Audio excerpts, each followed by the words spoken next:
তোমাকে লিখছি। জানি জানি তুমি এখন ভীষণ ব্যস্ত, দম ফেলবার ফুসরত নেই।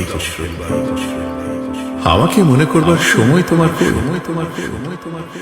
ব্যস্ত বলেই হয়তো আমাকে একান্তে ভালোবাসবার সুযোগটুকু নেই তোমার। নিজের ভাবনার জগৎ থেকে এই উপলব্ধি হয়েছে যে খুব সম্ভবত তুমি এখন আর আমাকে ভালোবাসো না,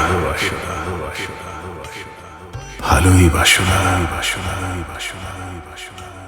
অবশ্য অবশ্য অবশ্য আমাকে ভালোবাসতেই হবে এমন কথাও নেই।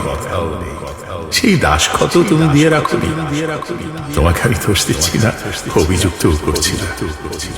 অনাধিকার চর্চার মতো গায়ে পড়ে আবেগে কিছু কথা লিখে যাচ্ছি। আমি জানি তুমি যখন আমার লেখা প্রতিটি শব্দ পড়বে হয়তো তোমার সময় নষ্ট হচ্ছে বিধায় কিছুটা বিরক্ত হতে পারো। আসলে আসলে আমরা যখন ভালোবেসে ফেলি ভালোবাসায় পড়ে যাই তখন বোধ হয় একটা ঘোরের মধ্যে বিচরণ করি। সেখান থেকে যারা বাস্তববাদী তারাই বেরিয়ে আসতে পারে,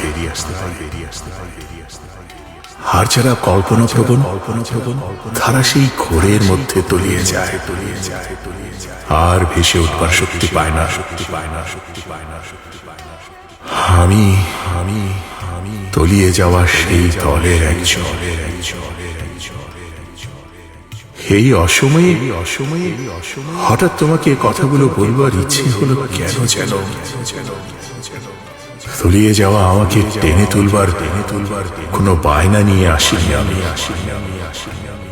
দীর্ঘদিন হলো তো আমাদের আর দেখা হয় না, কথাও হয় না। তাই এই খোলা চিঠি তোমার কাছে। নিজের মনকে হয়তো প্রবোধ দিতে পারবো এই সান্ত্বনা দিয়েছে তুমি আমায় ভালো না বাসলেও আমি প্রতিদিন তোমাকে ভালোবাসি। আমি তো তোমাকে প্রতিদিন মনে করি। পাই বা না পাই আমি তো তোমাকে আজও চাই। যদি তুমি সূর্যমুখীর মতো উঁকি দিয়ে থাকো অন্য আকাশে, দাও তবু তুমি ভালো থেকো।